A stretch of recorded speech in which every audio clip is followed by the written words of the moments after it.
कहाँ से आए बद्रा? Soul is like sky, everything else which comes and goes in the sky is like weather. आजकल वर्षा ऋतु का समय चल रहा है।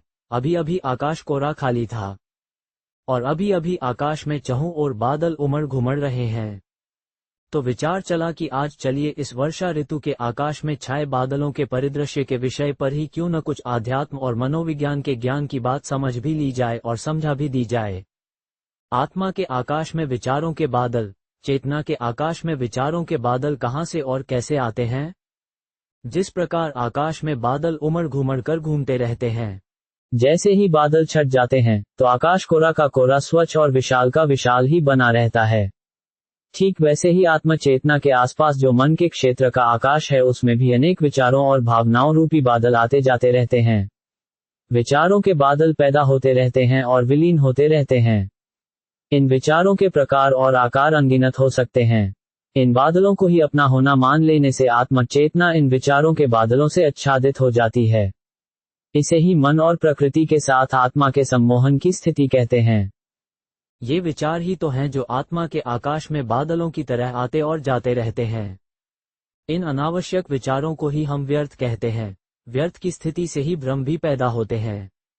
जो लोग चेतना के आकाश में पैदा होने वाले इन विचारों की व्यर्थता को साक्षी होकर अलग अलग देख लेते हैं, वे ही पॉजिटिव दृष्टिकोण वाले हो जाते हैं। वे ही वास्तव में योगी भी होते हैं। वे व्यर्थ संकल्पों के बादलों में उलझने या उलझाने वाले नहीं होते हैं। वास्तव में देखा जाए तो एक प्रकार से समस्त संसार ही वैचारिक बादलों में उलझा हुआ सम्मोहित है। मनुष्यों की ये वैचारिक व्यर्थता भी वास्तव में उनके मन की आसक्ति के कारण पैदा होती है।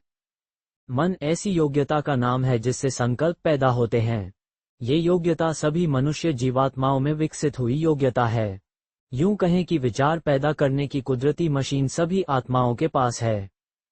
प्रत्येक मनुष्य आत्मा के पास संकल्प पैदा करने की मशीन जरूरी भी है। लेकिन यही मशीन जब आवश्यकता से ज्यादा और अनावश्यक रूप से सक्रिय रहती है तो यही मन रूपी मशीन एग्जॉस्ट हो जाती है। इस स्थिति से ही व्यर्थ अनावश्यक विचार पैदा होते हैं।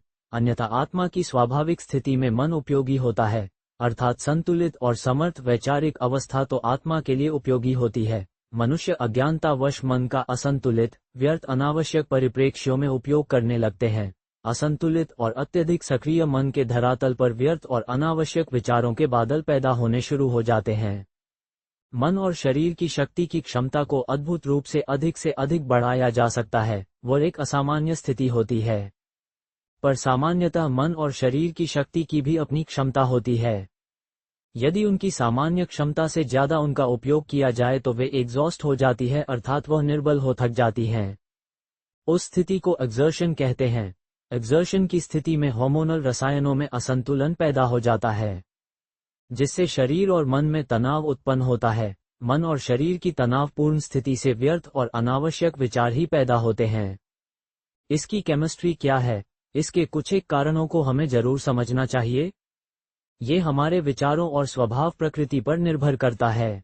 जैसे हर बात में अनुमान लगाने के आदती होने से, शंकालु स्वभाव होने से, भयभीत होने से, चिंताग्रस्त रहने से, जल्दी करने जल्दबाजी की आदत होने से, कम्युनिकेशन की कमी होने से, मिथ्या और भ्रामक अहम भाव होने से, अपनी स्वयं की योग्यता और क्षमता से ज्यादा कार्य करने से, निमित्त भाव की बजाय कर्ता भाव ज्यादा रहने से, समर्थ और पॉजिटिव संकल्पों का स्टॉक बहुत कम होने से, इन सभी आदतों स्वभाव संस्कारों वाले मनुष्यों का मन अत्यधिक सक्रिय अर्थात हाइपर एक्टिव हो जाता है। उनके मन की मशीन अपनी क्षमता से अधिक व्यर्थ श्रम करती है और एग्जॉस्ट हो जाती है। उनके शरीर या मन के एक्सर्शंस के कारण उनके मन में सार्थक श्रेष्ठ पॉजिटिव की बजाय अत्यधिक व्यर्थ और अनावश्यक संकल्पों के बादल ज्यादा पैदा होते हैं। अध्यात्म के साधक या ज्ञानी और योगी जनों का उद्देश्य यही होता है कि हम अपने मन को कोरा नीले आकाश की भांति बना लेंगे। वे यही सोचते हैं कि अब हमें जीवन में सुख और शांति के अनुभव को बढ़ाना है, जीवन में चैनो अमन सुकून से जीना है। लेकिन चलते चलते मन की स्थिति हाइपर एक्टिव हो जाती है। उनके मन के धरातल पर अनेक व्यर्थ और अनावश्यक विचारों के बादल पैदा होने लगते हैं। ये काल, देश और परिस्थिति के निरंतर बदलते रहने के कारण ऐसा नेचुरली होता है। आप मकड़ी को तो जानते ही होंगे, वह क्या और कैसे करती है। मकड़ी जाल बनाती है, किस लिए? दूसरों का शिकार करने के लिए। अपने दुश्मनों को फंसाने के लिए, दुश्मनों से अपनी सुरक्षा करने के लिए। लेकिन उसे ये पता नहीं होता है कि मैं मेरे बनाए हुए जाल में फंस जाऊंगी। जाल ही मेरे लिए दुख और कष्ट का कारण बनेगा, लेकिन वह अपनी ही धुन में बड़े डिजाइन से अपना जाल फैलाए चले जाती है। एक दिन उसका जाल और उसकी मेहनत सब खराब हो जाती है। ठीक इसी प्रकार से मनुष्य आत्माओं का भी है। मनुष्य आत्माएं भी जीवन पर्यंत कुछ ना कुछ व्यर्थ और अनावश्यक विचारों संकल्पों का जाल बनाती रहती हैं। यद्यपि मनुष्य आत्माओं को ये पता भी चल जाता है कि मेरे मन से उत्पन्न विचारों के बादल हानिकारक हो सकते हैं, तथापि मनुष्य आत्माएं उन व्यर्थ और अनावश्यक विचारों में उलझे हुए रहते हैं। क्या आप जानते हैं कि ऐसा क्यों होता है? क्योंकि विचार ही सुख का कारण बनते हैं और विचार ही दुख का भी कारण बनते हैं। विचार से अब सुख मिलेगा की आशा में वह विचारों को पैदा करते हुए उनके जाल में फंसता चला जाता है। मन के विचार एक फैलेसी अर्थात भ्रांति भी पैदा करते हैं कि मेरे ये विचार सही हैं और जरूरी हैं, इनसे कल्याण होगा, लेकिन होता उल्टा ही है। लेकिन मन के हाइपर एक्टिव होने के कारण तनाव, दुख और अशांति का ज्यादा अनुभव होने लगता है। तब वह पुनः मन के इन विचारों के बादलों से मुक्ति के लिए पुरुषार्थ करता है। इस तरह मनुष्य आत्माओं के मन की यह अनुभव, आकांक्षा और पुरुषार्थ की त्रिआयामी पुनरावृत्ति चलती रहती है। इस चक्र में आना, विचारों के बादलों के अनुभवों को अनुभव करना और इससे मुक्त होने का पुरुषार्थ करना, ये सिलसिला चलता रहता है। इसे दूसरे शब्दों में ऐसा भी कह सकते हैं कि मकड़ी की तरह सुरक्षित और सुकून से रहने के एक विशेष उद्देश्य से अपना अपना जाल बनाना, जिसे हम विचारों के संसार का विस्तार करना भी कह सकते हैं। उसके बाद उसकी आसक्ति में फंसना और फिर उससे मुक्त होने का पुरुषार्थ करना, मनुष्यों की इन त्रिआयामी स्थितियों का सिलसिला अनवरत चलता रहता है। ऐसा क्यों होता है?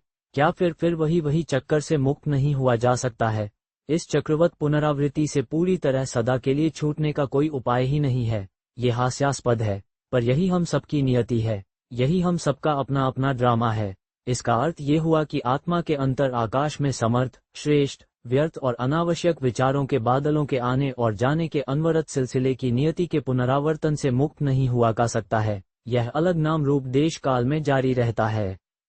ये तो ठीक है कि यह सिलसिला अनवरत जारी रहता है, पर अब जब हमें इस सिलसिले का ज्ञान है, तो अब हम इस सिलसिले को पॉजिटिव और श्रेष्ठ बनाने के लिए ऐसा क्या पुरुषार्थ करें?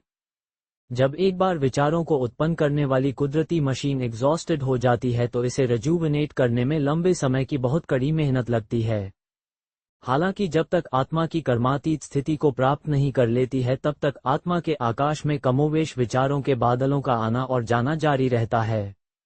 जब कोई मनुष्य ज्ञान और राजयोग के द्वारा स्वयं की स्थिति को मनमनाभव वाली स्थिति अर्थात निरसंकल्प वाली स्थिति बना लेता है, तब उसे स्वयं ही स्वयं के आंतरिक आकाश का अनुभव होता है। वह आत्मा अनासक्त और जीवन मुक्त की स्थिति को प्राप्त कर लेती है। उसे ही हमने आत्मा के चिदात्मा आकाश की स्थिति कहा है। वह अनुभव अत्यंत दिव्य और अद्वितीय होता है। उस स्थिति को प्राप्त करने के बाद ही यह अनुभव किया जा सकता है कि अब मैं आत्मा विचारों के बादलों से पुनर्तः मुक्त अवस्था में हूँ। विचार पुनः प्रकृति के साथ मर्ज अवस्था में हो जाते हैं, तब चिदात्मा आकाश में विचार मर्ज हो जाते हैं। इसे ही हम पूरी तरह से सेल्फ अवेयरनेस की अवस्था कहते हैं।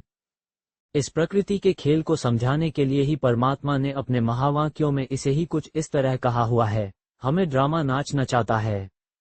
19 जून 2023। अब ड्रामा हमें नाच नचाता है, ये तो ठीक है। विश्व ड्रामा से कोई अलग नहीं हो सकती है, मन नष्ट नहीं हो सकता है। लेकिन फिर क्या करें? क्या ड्रामा हमें नाच नचाता रहे और हम बेहोश मदहोशी में नाचते रहें? अब हमें इस बात का ज्ञान है और समय का भी ज्ञान है। अब हमें क्या करना चाहिए? क्या ड्रामा के नाच में हमें होशपूर्वक रहना है या बेहोशी में रहना चाहिए? हमें मन के आकाश में पैदा हुए विचारों को देखकर हैरान परेशान नहीं होना है, इसे ज्ञानपूर्वक समझना है। केवल समझने से ही आधा पुरुषार्थ तो पूरा हो ही जाता है। उसके बाद क्या पुरुषार्थ करें? पहली बात, हमें आत्मस्मृति में रहते हुए ज्ञान स्वरूप बनकर श्रेष्ठ समर्थ संकल्पों के स्टॉक को बढ़ाना है। दूसरी बात, हमें स्वयं ही अपने मन में श्रेष्ठ विचार पैदा करने हैं और उन्हें विश्वास और आस्था भाव से सींचना है। तीसरी बात, हमें आत्मस्मृति में रहकर नाचने के कर्म और कर्ता से अनासक्त डिटैच्ड अवस्था का अनुभव करना है। हमें आत्म चेतना के आकाश और विचारों के बादलों दोनों के अलग अलग होने का अनुभव करना है। इस तरह अनुभव करें कि यह रहा मेरी आत्मा का आकाश और ये रहे मेरे विचारों के बादल। इस समझ के द्वारा स्वयं की चेतना को राजयोग के गहन अभ्यास द्वारा कोरे आकाश की तरह निर्मल और विशाल बनाना है।